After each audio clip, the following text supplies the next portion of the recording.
کہو کیسا لگا ہمارا سرپرائز۔ وہ بھی ابھی تک حیرت زدہ تھی، محض مسکرا کر سر جھکا گئی تھی۔ کچھ دیر بعد مہمانوں کا رش کم ہوا تو پلوشے اور لیلا کے ہمراہ ہی میں وہ اپنے کمرے میں چلی آئی۔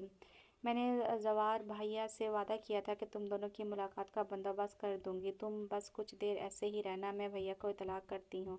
وہ پریشان ہوئی اٹھی۔ نہیں لیلا، سنو تو، کسی کو خبر ہوگی تو۔ جناب میں نے انتظام کر رکھا ہے، تم آرام سے بیٹھو، ادھر بیٹھو، پلوشے اور بھابھی ہمارے ساتھ ہیں، بس 2 منٹ کی تو بات ہوگی۔ وہ گھبرا سی اپنی جگہ پر بیٹھی رہی۔ کچھ دیر بعد دروازے پر دستک ہوئی تو اس کا دل کانپا، السلام علیکم، پرجوش کھنکھناتی جذبات سے بھرپور آواز پر سمٹ سی گئی۔ کیا حال ہے؟ ماشاءاللہ بڑی خوبصورت لگ رہی ہو، خیر ہے نا؟ بڑے ولوانہ انداز میں اس کے بنے سنورے سرپائے کو دیکھتے ہوئے کہا۔ اس نے گھٹنے کو سر اٹھایا، اس کے تیور دیکھ کر گھبرا کر پھر سر جھکا لیا۔ کیسا لگا سرپرائز؟ پشمینہ کو اپنے جذبات ریشم کی طرح نرم محسوس ہوئے۔ سر اٹھا کر اسے دیکھا، جس کی آنکھوں میں جذبوں کا ایک جہاں آباد تھا۔ اچھا، تو یہ ساری کارستانی آپ کی تھی؟ کیا کارستانی؟ اس کی محبت کے اس انداز کو اس نے کارستانی کہا تو وہ چیخ پڑا۔ وہ ہنسنے لگی، اسے مسکراتے دیکھ کر وہ بے خود سا آگے بڑھا تھا، مگر اس سے پہلے کہ وہ کوئی خوشنما سے حرکت کرتا، پشمینہ نے پکارا، زوار، میں ہمیشہ اسی حویلی میں رہنا چاہتی ہوں، میں بی بی جان اور بابا جان کو اکیلا چھوڑ کر نہیں جاؤں گی۔ زوار نے اسے ایک پل بغور دیکھا۔ بی بی جان نے تمہیں اپنا بیٹا بنایا ہوا ہے، تم شروع سے ہی اسی حویلی میں رہے ہو۔ بابا جان اور بی بی جان نے تم سے بہت سی امیدیں باندھے رکھی ہیں، بابا قبیلے کی وجہ سے ایسا نہیں سوچتے، مگر تم ہمیشہ اس حویلی میں رہو، یہ ان کی بھی خواہش ہے۔ اس نے جھجکتے ہوئے دل کی بات کہہ دی تھی۔ ویسے ہے تو یہ مردانگی کے خلاف کہ میں گھر داماد بن کر ہوں، مگر گھر داماد سے پہلے میں اس حویلی کا بیٹا ہوں، اور بیٹے ہمیشہ اپنے گھروں میں ہی جچتے ہیں۔ بیگم، اس کی سنجیدگی کو اس نے ہنسی میں اڑایا تو اس کے ہونٹوں پر بڑی خوبصورت سی مسکان سمٹ آئی۔ زوار، تم بہت اچھے ہو، بس ٹائم اور زوار، بی بی جان اور دیگر لوگ ادھر آ رہے ہیں۔ زوار، لالا جلدی سے بھاگنے کی راہ لیں۔ اس سے پہلے کہ زوار جواباً کوئی خوبصورت سی کارروائی کرتا، لیلا کی آمد نے اسے گڑبڑا دیا تھا۔ زوار بی بی جان کا خیال کرتے ہوئے سے باہر کی طرف لپکا اور پشمینہ نے سکا سانس لیا کہ زوار نے اس کی اتنی بڑی خواہش کو اتنی آسانی سے پورا کر دیا۔ اگر وہ بھی بیاہ کے اس حویلی سے چل جاتے تو بی بی جان اور بابا جان کو سارم کی جدائی مزید تڑپانے لگتی۔ اگلی صبح وہ 9 بجے تک بھی کمرے سے نہ نکلی تو اسد کو تشویش لاحق ہوئی۔ رات کو جب وہ مجتبیٰ حسین سے بات کر کے کمرے سے نکلا تھا تو کچن میں پانی پینے کی غرض سے گیا، مگر وہاں پر سلیب پر ٹرے میں چائے کے 3 کپ دیکھ کر چونک گیا تھا۔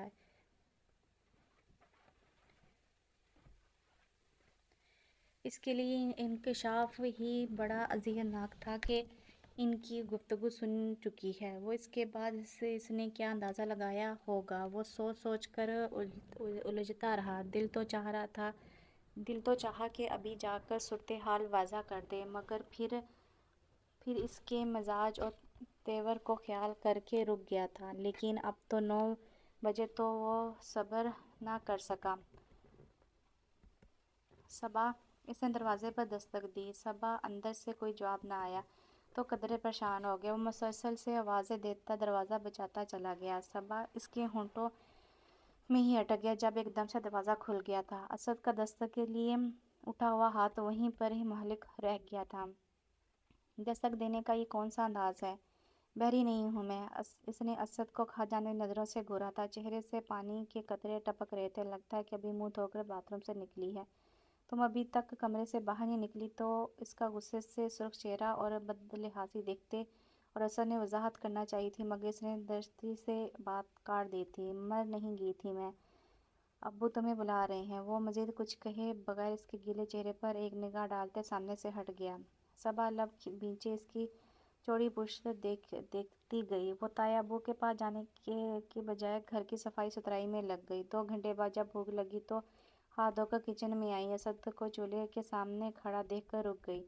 تو ابھی تک اس نے اور تایا ابو نے ناشتہ نہیں کیا تھا؟ ایسا پہلے بھی ایک بار ہوا تھا، وہ بیمار تھی تو اسد نے خود ہی ناشتہ تیار کر لیا تھا، اور آج پھر اسے رات کی تمام گفتگو یاد آئی تو وہ پھر اس کا غصہ بڑھنے لگا۔ اسد روٹی بیلنے کی کوشش کر رہا تھا۔ وہ دونوں دونوں ٹوسٹ کھا لیتے مگر تایا ابو صرف روٹی کا ہی ناشتہ کرتے تھے۔ صبا کو شرمندگی سی محسوس ہوئی۔ پیچھے ہٹے، میں بناتی ہوں۔ وہ اپنے غصے کو پسے پوچھ ڈالے آگے بڑھی تھی۔ اسد نے ایک نظر سے دیکھا، پھر روٹی بیل کر توے پر ڈال دی۔ صبا کو بڑی سبکی کا احساس ہوا کہ اگر تایا ابو کی بھوک کا خیال نہ ہوتا تو پلٹ جاتی، مگر میں نے کہا نا کہ ہٹیں پیچھے، میں بنا لیتی ہوں۔ اسد کو دوبارہ آٹے کی طرف ہاتھ بڑھاتے دیکھ کر اس نے فوراً آٹے والا برتن اٹھا لیا۔ اسد نے ایک سنجیدہ نگاہ اس پر ڈالی۔ رہنے دیں، آپ جائیں یہاں سے، ہمیں عادت ہے یہ سب کرنے کی، خواہ ہماری عادتیں خراب مت کریں۔ اس کے لہجے میں پل بھر میں اجنبیت در آئی تھی۔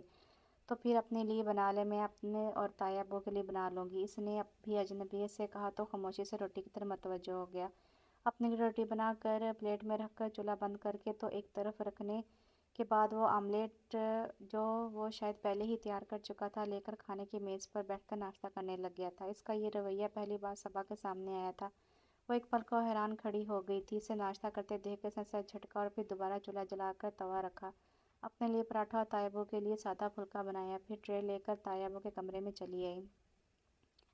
وہ قرآنی تفسیر سے متعلق کسی کتاب کا مطالعہ کر رہے تھے۔ اسے دیکھ کر سر اٹھایا۔ آج بہت سوئی تم؟ اس نے جیسے ہی میز پر ٹرے رکھی تو انہوں نے کتاب بند کر کے تپائی پر رکھ دی۔ بس رات اچھی طرح نیند نہیں آئی، اس لیے صبح جلدی آنکھ نہیں کھل سکی۔ اس کے سامنے کھانا رکھتے اس نے بتایا تو وہ مسکرا دی۔ رات نیند کیوں نہیں آئی تھی؟ وہ خوش دلی سے پوچھ رہے تھے جبکہ صبا کا چہرہ ستایا ہوا تھا۔ بس پچھلی زندگی کی باتیں یاد آتی رہیں، امی، ابو، حماد۔ تایا ابو نے اس کو بغور دیکھا تو اس کی آنکھوں کے سوجے پپوٹے واضح دکھائی دیے تھے۔ کیا تم حماد کو بھول نہیں سکتی؟ ان کے لہجے میں آسودگی سی سمٹ آئی تھی۔ اس کے سامنے ناشتہ رکھا تھا مگر ابھی تک اس نے ایک لقمہ بھی نہ لیا تھا۔ تایا ابو اس کا چہرہ دیکھتے رہ گئے۔ مگر میں تمہیں ساری زندگی یوں گزارنے کی حماقت بھی نہیں کرنے دوں گا، انہوں نے ٹرے کھسکا کر خاصی برہمی سے کہا تو وہ بے بسی سے انہیں دیکھنے لگی۔ تایا ابو، یہ دل کے معاملات ہیں، آپ زبردستی مت کریں پلیز۔ اس کی آواز رند گئی تھی۔ مجتبیٰ حسین صاحب دکھ سے اسے دیکھنے لگے۔ صبا بیٹا، یہ زبردستی نہیں ہے، تم ابھی کم عمر ہو، جذباتی ہو، تم نہیں سمجھ سکتی کہ تمہیں مستقبل میں کن مسائل اور حالات کا سامنا کرنا ہوگا۔ یہ فیصلہ تنہا زندگی گزارنے سے ہزار درجے بہتر ہے۔ میں نے اسد سے بات کر لی ہے، وہ راضی ہے۔ میں نے سوچ لیا ہے کہ اس سے پہلے کہ موت آن پہنچے تم دونوں کی فرض سے زبردوش ہو جاؤں۔ ان کا انداز و لہجہ فیصلہ کن تھا۔ وہ حیرت سے انہیں دیکھ گئی۔ تمہارے ماں باپ زندہ ہوتے تو میں کبھی زبردستی نہ کرتا، رجیہ یہاں ہوتی تو بھی کوئی پریشانی نہ ہوتی۔ میرے بعد وہ تمہارا اچھا برا سوچنے والی ہے۔ اسد تمہارے لیے ایک غیر محرم ہے، وہ کب تک تمہیں تحفظ فراہم کر سکتا ہے؟ کل کو اس نے بھی شادی کرنا ہے اور آنے والی نہ جانے کیسی ہوگی۔ وہ تمہیں برداشت کرے یا نہیں، یہ سچ تو یہ ہے کہ تمہیں کہیں اور بہاتے ہوئے مجھے خوف بھی آتا ہے۔ اسد اچھا انسان ہے، کوئی کمی کوئی خامی نہیں۔ میں نے رجیہ سے رات فون پہ تفصیلی بات کی تھی، اسے میرے فیصلے سے خوشی ہوئی۔ وہ لب بینچ بیٹھی رہی۔ صبا بیٹے، یقین کرو، اسد بہت اچھا انسان ہے۔ ان 2 سالوں میں تم نے اسے اچھی طرح دیکھا ہے۔ ان کا مستقبل بہت روشن ہے۔ اگر تم اس وجہ سے خوفزدہ ہو کہ نہ جانے وہ کس خاندان کا خون ہے تو بیٹا اس سے چھوٹی سی بات کو ذہن میں جگہ مت دو۔ اس کے انداز و اطوار، مزاج و شہابت سے ہی معلوم ہوتا ہے کہ کسی عام گھرانے کا چشم و چراغ نہیں ہے۔ نہ جانے کیا حالات تھے کہ وہ مجھے اس حالت میں ملا، نہ جانے کس کی آنکھوں کی ٹھنڈک اور کس کے دل کا ٹکڑا ہے۔ خدا نہ خواستہ غلط ہاتھوں میں پڑ جاتا تو کیا مستقبل ہوتا۔ میں نے اسے اپنا نام دیا، لکھایا، پڑھایا، معاشرے میں ایک مقام دیا۔ لوگ اسے میرا بیٹا ہی کہتے ہیں۔ وہ میرے لیے دوسرا حماد ہے، اور ایک باپ اپنی بیٹی کے لیے ایسا ہی بیٹا چاہتا ہے۔ وہ نہ جانے اسے کیا کیا سمجھا رہے تھے۔ وہ ایک دم اٹھی تھی اور ان کے کمرے سے نکل آئی تھی۔ اس کے اور تایا جان کے درمیان ایک خاموش سی جنگ جاری تھی۔ اسد کو اس صورتحال کا اندازہ تھا مگر وہ خاموش تھا۔ مجتبیٰ حسین صاحب نے اپنا فیصلہ منوانے کے لیے اس سے بات چیت بند کر دی تھی۔ انہیں لگتا تھا کہ اس طرح وہ صبا کو قائل کر لیں گے، مگر اندر ہی اندر وہ اس خاموش پالیسی پر تینوں ہی دل فردہ اور پریشان تھے۔ صبا عجیب آسودگی کی کیفیت میں گھری ہوئی تھی۔ رات میں سے نیند نہیں آ رہی تھی تو باہر نکل آئی تھی۔ کچھ دیر تو برآمدے کی سیڑھیوں میں گمسم بیٹھی رہی، پھر اچانک برآمدے کی سیڑھیوں پر گمسم بیٹھی رہی، پھر اچانک تایا ابو کے کمرے سے دھڑام سے کوئی چیز گرنے اور ٹوٹنے کی آواز آئی تو وہ چونک گئی، اٹھ کر کمرے کی طرف بھاگی، دروازہ کھول کر اندر جھانکا تو اوستان خطا ہوا ہے۔ تایا ابو شاید پانی پینے کے لیے اٹھے تھے، سنبھل نہ سکے اور گر پڑے۔ گلاس ٹکڑے ٹکڑے ہو گئے۔ اس نے دوسرے بستر کی طرف دیکھا، وہ خالی تھا۔ اسد بستر پر نہ تھا۔ تایا ابو کی طبیعت کی وجہ سے اسد زیادہ تر اسی کمرے میں سوتا تھا، مگر جس دن اس کے آفس کا کام ہوتا تو وہ اپنے کمرے میں چلا جاتا، مشتبہ حسین ڈسٹرب نہ ہوں۔ وہ دوڑ کر ان کے قریب پہنچی، پوری قوت لگا کے ان کو اٹھانے کی کوشش کی، مگر جب وہ انہیں سنبھل نہ پائی تو اسد کے کمرے کی طرف بھاگی۔ دروازہ بند نہیں تھا، تیزی سے اندر داخل ہوتی اس نے بستر پر دراز اسد کے اوپر سے چادر کھینچی۔ وہ ہڑبڑا کر اٹھ بیٹھا، وہ کبھی بھی اس کے کمرے میں داخل نہیں ہوئی تھی اور اب رات کے اس پہر اس کی حیرت یقینی تھی۔ وہ اسد تایب باقی کے الفاظ اس کے منہ میں رہ گئے۔ ابھی کچھ دیر پہلے وہ اپنا کام نپٹا کر لیٹا تھا، وہ فوراً بستر سے اترا اور تایب کے کمرے کی طرف بھاگا۔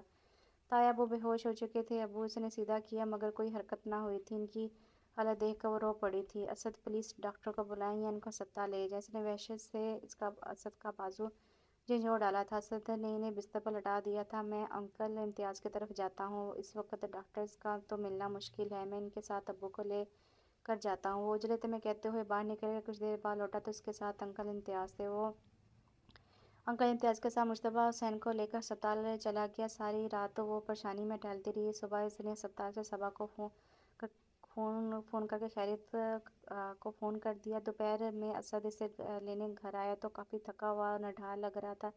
ساری رات کی بھاگ دوڑ اور بے آرامی نے اسے کافی متاثر کیا تھا۔ اسد کو اس کی حالت میں دیکھ کر صبا شرمندہ سی ہو گئی۔ بہت تھک گئے ہیں، کھانا کھائیں گے؟ اس نے بالوں میں انگلیاں چلاتے ہوئے رک کر اسے دیکھا۔ تھکے تھکے سانب لیے اس نے آنکھیں موند لی ہوں۔ کچھ توقف کے بعد اس نے کہا تھا۔ وہ کچن میں آ گئی۔ اس کے لیے کھانا بناتے ہوئے وہ عجیب سے احساسات کا شکار ہوئی۔ کھانے کی ٹرے اس کے سامنے میز پر رکھی، آواز پر اسد نے آنکھیں کھولی۔ ٹرے اپنی طرف کھسکاتے ہوئے اس نے صبا سے بھی کھانے کو کہا۔ وہ خاموشی سے بیٹھ گئی۔ صبا، ابو جان کی زندگی کا کوئی بھروسہ نہیں ہے، ڈاکٹرز مکمل طور پر ناامید ہیں، کہہ رہے ہیں کہ اس اٹیک کے بعد ان کی حالت سنبھلنے کی بجائے مزید بگڑنے کا خدشہ ہے۔ دراصل وہ خود بھی اپنے دل پاور ختم کر چکے ہیں۔ ڈاکٹرز کہہ رہے ہیں کہ گھر میں ان پر خصوصی توجہ دیں، انہیں ایسا ماحول فراہم کریں کہ یہ ٹینشن سے دور رہیں۔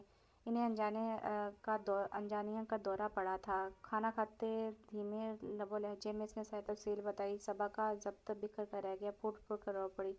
رونے کا کوئی فائدہ نہیں ہے صبا، آپ کو یہ ساری صورتحال اس لیے بتا رہی ہوں کہ آپ کا ان سے ہر دورہ رشتہ ہے۔ میرا بے شک ان سے خون کا کوئی رشتہ نہیں، مگر میں نے انہیں ہمیشہ باپ ہی تسلیم کیا۔ جتنا آپ ان کے قریب رہی ہیں اتنا میں بھی نہیں ہوں۔ میں جانتا ہوں آپ ان سے بہت محبت کرتی ہیں، مگر پلیز آپ ان کو اس ٹینشن سے نکال دیں، اپنے لیے کوئی بہتر فیصلہ کر لیں۔ زندگی کبھی تنہا نہیں گزرتی، آپ کو زندگی میں بھی ابھی نہیں تو آگے ضرور سہارے کی ضرورت پڑے گی۔ میں اپنے لیے فورس نہیں کر رہا، آپ بے شک کسی اور کے لیے ہی صحیح پر ہاں کر دیں۔ وہ اس دنیا سے جانے سے پہلے آپ کی فکر سے آزاد ہونا چاہتے ہیں، آپ کو اپنے گھر میں پھر سے باہر دیکھنا چاہتے ہیں۔ دھیمے اور ٹھہرے ہوئے لہجے میں کہتے ہوئے اس نے ساری صورتحال واضح کر دی۔ وہ گمسم سی بیٹھی رہ گئی۔ پھر وہ جتنا مرضی جھٹلاتی، لیکن تایب کہ اس اٹیک کی وجہ وہ خود بھی تھی۔ جس طرح وہ ان سے قطع تعلق کیے ہوئے تھی، یہ صورتحال تو پیش آنی ہی تھی۔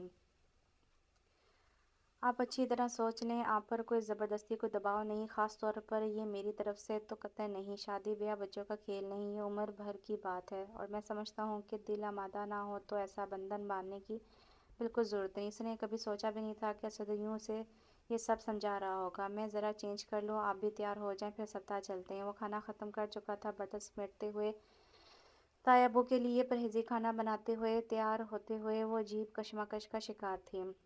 امتیاز انکل ہسپتال میں تایب کے پاس ہی تھے۔ اسد ان کی ہی گاڑی لے کر آیا تھا۔ صبا ان کے ساتھ فرنٹ سیٹ پر آ بیٹھی۔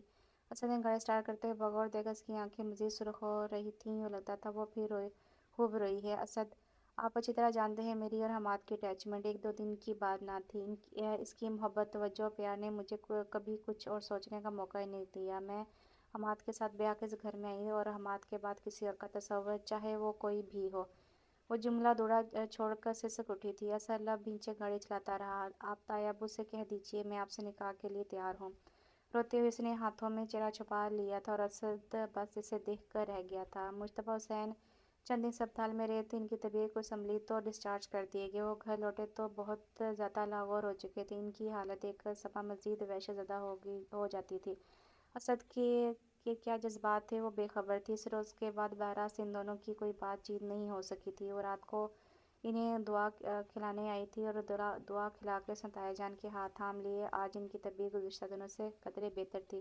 طیب وہ مجھے آپ کا فیصلہ قبول ہے، میں اسد سے نکاح کے لیے راضی ہوں۔ ادھر ادھر کی باتوں کے بعد اس نے کہا تو اس کی آواز رند گئی تھی۔ پہلے تو وہ حیران ہوئے، پھر خوش ہو کر انہوں نے اسے والوانہ انداز میں اپنے سینے سے لگا لیا تھا، اور صبا کو لگا اسے دل کھول کر رونے کا موقع مل گیا ہے۔ تم نے بہت اچھا فیصلہ کیا، میں تم میری ہی بہو رہو گی، چاہے حماد کی صورت میں یا اسد کی۔ یقین رکھنا بیٹا، اسد تمہیں بہت خوش رکھے گا، کوئی اور نہ جانے کیسا ہوتا۔ میرا باہی دل نہیں مانا، بہت عقل مندی کا فیصلہ کیا تم نے، اللہ تم دونوں کو سدا خوش رکھے۔ وہ اسے سینے سے لگائے مسلسل دعائیں دے رہے تھے۔ اسد کی خواہش تھی کہ نکاح وغیرہ کی ترکیب سادگی سے ہو، خود اسد بھی شور ہنگامے کا قائل نہ تھا، مگر تایا ابو تو ہر طرح سے خوشی منانا چاہتے تھے، دل کھول کر نہ کرتے بھی اچھا خاصا انتظام کر لیا گیا تھا۔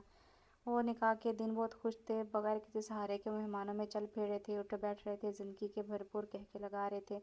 نکاح کے بعد اسد پہلے مجتبیٰ حسین کے پاس ان کے کمرے میں آیا۔ تم ادھر؟ اسد کو اپنے کمرے میں دیکھ کر حیران ہوئے تو اسد بھینچ گیا۔ آج تو مجھے بوڑھے کو تنہا چھوڑ دو، جاؤ بیٹا، صبا انتظار کر رہی ہوگی، تم میری فکر نہ کرو، مجھے بس تم دونوں کی فکر تھی، بڑے عرصے بعد سکون محسوس کیا ہے، اب اگر موت بھی آ جائے تو کوئی غم نہیں۔ ایک خلش تھی دل میں کہ میں دونوں بیٹوں میں انصاف نہیں کر پایا، تم بے شک منہ سے کہو مگر باپ ہوں تمہارے دل کی خواہش مجھ پر آشکار نہ ہوتی تو کس پر ہوتی، آج میں سرخرو ہو گیا ہوں، جاؤ بیٹا اپنی خوشیاں سمیٹو، میری ساری دعائیں تمہارے ساتھ ہیں۔ انہوں نے اسد کا چہرہ تھام کر پیشانی چومی، پھر اسے اپنے کمرے میں جانے کا اشارہ کیا تو وہ باہر نکل آیا تھا۔ اپنے کمرے کی طرف بڑھتے ہوئے اسد کے عجیب سے احساسات ہو رہے تھے، گاڑی میں بیٹھی روتی صبا کی وہ ہاں اور الفاظ وہ تو نہ بھولا تھا، وہ اچھی طرح جانتا تھا کہ صبا نے صرف مجتبیٰ حسین کی خاطر ہاں کی ہے، وہ کسی اور کی مجبوری سے فائدہ اٹھانا اس کی سرچشت میں نہ تھا۔ کمرے میں داخل ہوا تو صبا کہیں بھی نظر نہ آئی، البتہ باتھ روم کا دروازہ بند تھا۔ وہ صفحے پہ بیٹھ کے صبا باتھ روم سے نکلی تو اس نے دیکھا وہ سادہ صوتی لباس میں ملبوس تھی، اس نے نظریں چرا لیں۔ اسد نے صبا کو چند پل بغور دیکھا اور ایک گہری سانس خارج کی۔ صبا یہ میں تمہارے لیے لایا تھا، پہن لینا۔ اسد نے اس کے قریب آیا، پینٹ کی جیب سے ایک ڈبیا نکال کے اس کی طرف بڑھائی تھی۔ کیا ہے؟ ہاتھ بڑھا کر لینے کی بجائے اس نے صرف پوچھا تھا۔ اسد کے اندر سارے لطیف احساسات سر سے ہو گئے تھے۔ دیکھ لیں۔ اسد نے ڈبیا اس کے قریب رکھ دی۔ ابو ضرور پوچھیں گے، اور میں نہیں چاہتا کہ انہیں کسی بھی قسم کی تکلیف ہو، تمہارا دل نہ بھی چاہے تب بھی ضرور پہن لینا، مجبوراً ہی صحیح، جہاں تک بات ہے تمہارے احساسات کی، میں پوری کوشش کروں گا کہ تمہیں تکلیف نہ ہو۔ میں سمجھ سکتا ہوں کہ تم کن حالات میں اور کیوں کر اس رشتے کے لیے رضامندی دی ہے، کم سے کم میری طرف سے تمہیں کوئی شکایت نہ ہوگی۔ اسے کہہ کر وہ الماری سے لباس لے کر باتھ روم میں گھس گیا، اور وہ لباس اور زیور وغیرہ لیے اپنے کمرے میں چلی آئی۔ کچھ دیر بعد وہ اسد کے کمرے میں آئی تو وہ لیٹا ہوا تھا۔ ایک لمحے کو دونوں کی نگاہیں ملی، وہ نظریں جھکا گئی، خاموشی سے بستر پر آ کر لیٹ گئی۔ طیب کا یوں چلے جانا اگرچہ اچانک نہیں تھا مگر بہت بڑا صدمہ تھا۔ کتنے دنوں تک تو صبا سنبھل ہی نہ سکی۔ رضیہ باجی باپ کی وفات کی خبر سن کر فوراً پاکستان آ گئی، چند ہفتے ٹھہری، مگر کب تک اپنا گھر بار چھوڑ کر وہ یہاں ٹھہری رہتی۔ وہ صبا کو آنے والی زندگی سے متعلق ہزاروں نصیحتیں کرتے ہوئے روانہ ہو گئی۔ صبا کے آنسوؤں میں آہستہ آہستہ کمی آنے لگی۔ اسد صبا کا خیال رکھنے کی پوری کوشش کر رہا تھا، اس کے احساسات اور جذبات کا خصوصی خیال رکھتا تھا۔ وہ غیر محسوس انداز میں اسد پر انحصار کرنے لگی تھی، اسد کی موجودگی ڈھارس دیتی تھی، اور جب اسد نے تایا کی وفات کے بعد دوبارہ صوفے جانا شروع کیا تو صبا تنہائی کے احساس میں گھرتی چلی گئی تھی۔ وہ جتنی دیر تک گھر سے باہر رہتا وہ مختلف عوام میں کا شکار ہو کر رہتی، جب وہ گھر آتا تو اسے لگتا کسی مضبوط صاحبان کے سائے میں آ گئی ہے۔ وہ ایک ذمہ دار منصب پر فائز تھا، اس کے ذمے آفس کی طرف سے ایک خاص پروجیکٹ تھا جس کی کامیابی کی صورت میں اسے کراچی کمپنی کی برانچ کا انچارج بنا کر بھیجے جانے کے لیے بہت امکانات تھے، اس میں اسے کافی مہارت ملنے کی توقع تھی۔ اس کا پروجیکٹ پاس ہو گیا اور اسے کراچی شفٹ ہونے کے کمال مل گئے تھے۔ مجتبیٰ حسین کی وفات کے بعد یہ پہلی خوشخبری تھی اور وہ خاصا مسرور سا گھر لوٹا تھا۔ اس کا خیال تھا کہ صبا سو گئی ہوگی، مگر وہ جب اندر آیا تو صبا کو ٹی وی لاؤنج میں بیٹھے دیکھ کر رک گیا۔ السلام علیکم، صبا نے خاموشی سے اسے دیکھ کر سر ہلا دیا۔ پہل تو صبا اس کی آمد سے قطع بے پرواہ رہتی تھی، مگر تایا ابو کی وفات کے بعد وہ ہمیشہ گھر آنے پر پر اسے اپنی منتظر ملی تھی۔ کھانا کھائیں گے؟ وہ کھڑی ہوئی۔ نہیں سوری، میں صبح بتانا بھول گیا تھا، آج میٹنگ تھی اس لیے لیٹ ہو گیا، اور ڈنر بھی وہیں کر لیا۔ صبا کے چہرے پر ایک تاریک سا سایہ لہرا تھا۔ اگر چائے مل جائے تو؟ وہ خاموشی سے سر ہلا کر کچن کی طرف چلی گئی تھی، اسد کے لیے چائے بناتے ہوئے وہیں کھڑے کھڑے عجلت میں چند لقمے لینے لگی۔ چائے دم پر تھی جب اس نے آخری لقمہ لیا تھا۔ تم نے کھانا نہیں کھایا تھا؟ مائی گاڈ، رات کے 12 بج رہے ہیں اور تم ابھی تک بھوکی بیٹھی ہوئی تھی۔ وہ برتن سنک میں رکھ رہی تھی کہ اسد کی آواز پر چونک کر پلٹ کر دیکھنے لگی۔ وہ نہ جانے کب آ کھڑا ہوا تھا اور اب شرمندگی سے بو رہا تھا۔ بس یوں ہی، پہلے بھوک نہیں تھی، ابھی لگی تو کھا لیا۔ وہ جس انداز میں کھڑا تشویش زدہ نظروں سے اسے دیکھ رہا تھا، وہ صرف یہی کہہ سکتی تھی۔ اسد کو اتنا لیٹ ہونے پر ملال ہوا تھا۔ آئی ایم سوری، مجھے تمہیں بتا دینا چاہیے تھا میں لیٹ ہو جاؤں گا، بس یاد نہیں رہا۔ وہ خاموشی سے مگ میں چائے ڈالنے لگی تو اسد کو اس کا انداز خاصا مضطرب لگا۔ کمرے میں ہی لے آؤ، وہ کہہ کر پلٹ گیا تو وہ مگ لیے کمرے میں چلی آئی۔ اسد کپڑے بدل کر آستین کونیوں تک لپیٹے ہوئے بستر پر آ بیٹھا۔ مجھے اندازہ ہے کہ میں کچھ زیادہ ہی مصروف ہو گیا ہوں، تمہیں زیادہ وقت نہیں دے پا رہا۔ آئی ایم سوری، آئندہ ایسا نہیں ہوگا، میں کوشش کروں گا کہ وقت پر گھر آ جایا کروں۔ مجھے آپ سے کوئی شکوہ نہیں ہے، میں آپ کے فرائض اور جاب کے مسائل سمجھ سکتی ہوں۔ بے فکر رہیں، میں مطمئن ہوں۔ بظاہر صبا کے الفاظ سادہ تھے، مگر اسد کو ان میں خود اذیت کی کیفیت محسوس ہوئی تھی۔ ایک خبر ہے میرے لیے تو یہ ایک اہم نیوز ہے، مجھے کراچی کی نئی برانچ کے انچارج کے طور پر شفٹ کیا جا رہا ہے۔ کچھ توقع کے بعد اسد نے کہا تو وہ چونک کر اسد کو دیکھنے لگی۔ ایک دم تکلیف کے گہرے آثار صبا کے چہرے پر واضح پڑھے جا سکتے تھے۔ وہ لب بھینچ گئی۔ میں نے اس پروجیکٹ کے لیے بے پناہ کوشش کی ہے، دن رات کی تمیز کیے بغیر تمام صلاحیتیں استعمال کی ہیں۔ اگر میں یہ کہوں کہ یہ میری زندگی کی ایک بہت بڑی کامیابی ہے تو یہ غلط نہ ہوگا۔ میں خود بھی کراچی شفٹ ہونا چاہتا تھا، وہ بتا رہا تھا۔ صبا کے اندر صدمے سے نڈال ہو جانے والی کیفیت پیدا ہو رہی تھی، یعنی وہ اسے چھوڑ کر جا رہا تھا۔ وہ گمسم سی خالی مگ لیے اٹھ کھڑی ہوئی۔ اسد نے اسے نظروں سے صبا کے چہرے کے تاثرات جانچنا چاہے، مگر وہ اس کے ہاتھ سے بھی خالی مگ لیے باہر نکل گئی تھی۔ اس نے جواب نہ دینے پر وہ کچھ پریشان سا ہو گیا۔ اس کے اور صبا کے درمیان اجنبیت کی دیوار رشتہ ازدواج میں منسلک ہونے کے بعد بھی بدستور قائم تھی۔ وہ کیسے اسے اپنے وجود، اپنے ہونے کا احساس دلاتا، جبکہ اول روز سے صبا کا رویہ اس کے ساتھ ایک اجنبی سا تھا۔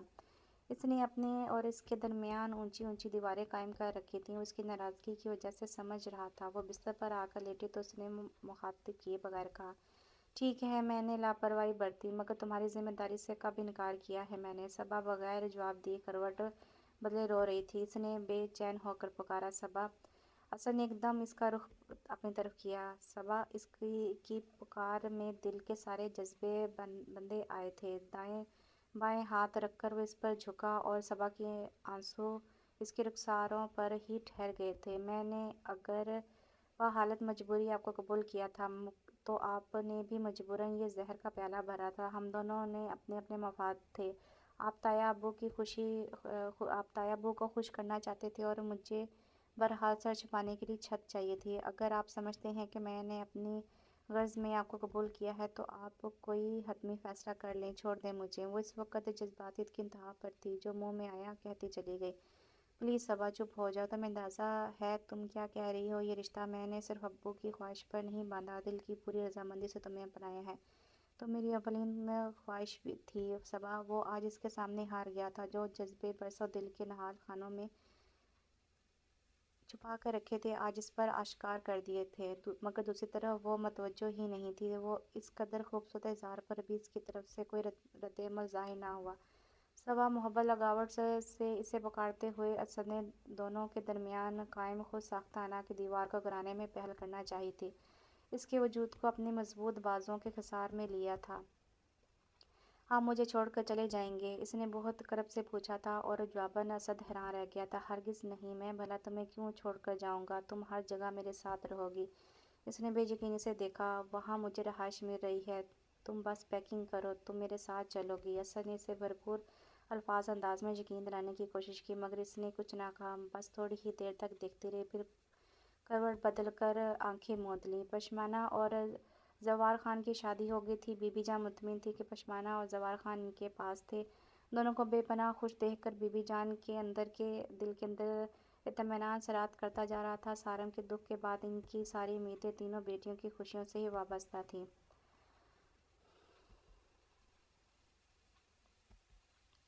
سب لوگ کہتے تھے کہ سارم اس دنیا میں نہیں ہے، مگر ان کا دل اس حقیقت کو نہیں مانتا تھا۔ حتیٰ کہ خان ذکاء اللہ خان بھی اس حقیقت کو مان چکے تھے کہ اب وہ اس دنیا میں نہیں ہے، مگر ان کی ممتا کو یہ یقین تھا کہ وہ کہیں نہ کہیں ضرور ہے۔ دنیا کے کسی گوشے، کسی کونے میں وہ سانس لے رہا ہے۔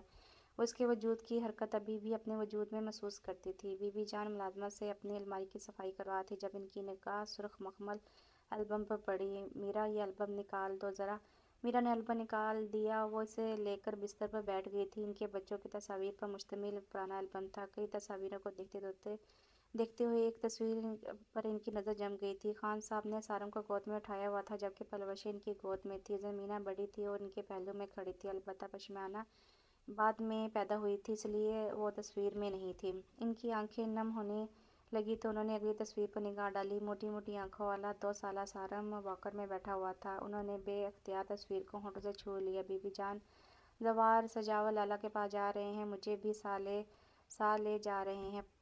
پشمانہ نے ایک دم کمرے میں داخل ہو گئی تھی۔ روانی میں کہتے ہوئے وہ اچانک رک گئی۔ بی بی جان، آپ رو رہی تھیں؟ ان کی نگاہ ان کے چہرے سے ہوتی سامنے کھلے البم پر پڑی تو وہ پل میں سارا ماجرا سمجھ گئی۔ کتنی بار کہا ہے آپ کو بی بی جان کہ مت رویا کریں، اور یہ البم آپ کو کس نے نکال کر دیا ہے؟ میں نے سب سے اوپر دراز میں چھپا کر رکھا تھا۔ وہ بی بی جان کے پاس آ کر بیٹھ گئی تھی۔ تم کیا کہہ رہی تھی؟ انہوں نے خود کو سنبھالا تھا۔ زوار بتا رہے تھے کہ وہ سجاول لالا کے ہاں ساتھ چلنے کی ضد کر رہے ہیں۔ کہہ رہے ہیں چند دن کی بات ہے، آؤٹنگ ہو جائے گی، ضرور جاؤ، یہی دن تو ہوتے ہیں گھومنے پھرنے کے۔ پھر میں زوار سے کہہ دیتی ہوں کہ انتظامات کر لیں۔ انہوں نے خاموشی سے سر ہلا دیا۔ بی بی جان، یہ البم میں اپنے کمرے میں لے کر جا رہی ہوں، اب آپ کو ہاتھ نہیں لگانے دوں گی، خواہ مخواہ آپ کی طبیعت خراب کر لیتی ہیں اپنی۔ اس نے البم پہ اپنے قبضے میں کر لیا۔ بی بی جان نے کچھ کہنا چاہا، مگر پھر خاموش ہو گئی۔ تصویریں نظروں سے اوجھل ہو سکتی تھیں، مگر جو تصویر دل پہ نقش تھی، اس کو وہ کیوں کر دور کر سکتی تھی؟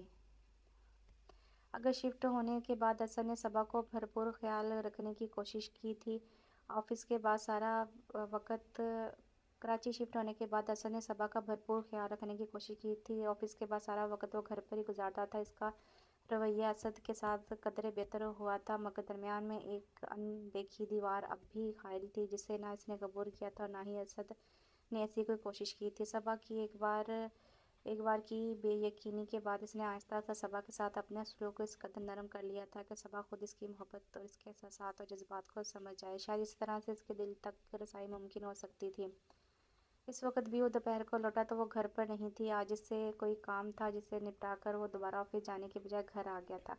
کہاں گئی ہیں بیگم صاحبہ؟ اس نے ملازمت سے دریافت کیا۔ صبا کی تنہائی کا احساس کرتے ہوئے اس نے یہاں شفٹ ہونے کے بعد ایک کل وقتی ملازمہ کا انتظام کیا تھا، صبا کو اکیلے پن کا احساس نہ ہو۔ وہ جی ساتھ والے بنگلے کی راستہ باجی آئی ہیں، وہ انہیں اپنے ساتھ لے کر گئی ہیں، ملازمہ بتا کر چلی گئی تھی۔ اسد کو خوشی ہوئی کہ یہاں آ کر گھر کی چاردیواری میں مقید ہونے کی بجائے صبا نے دنیا کی باہر کی دنیا میں بھی دلچسپی لینا شروع کر دی تھی۔ وہ وقت گزاری کے لیے ٹی وی دیکھنے لگا تھا جب صبا کے ہمراہ راستہ، جسے اسد بارہا اپنے گھر دکھا چکا تھا، وہ ایک اجنبی چہرے کو داخل ہوتے دیکھ کر سیدھا ہوا۔ السلام علیکم۔ صبا نے اسے خلاف معمول گھر میں دیکھ کر چونکی۔ وعلیکم السلام۔ راستہ دوسری لڑکی دروازے پر ہی رک گئی تھی۔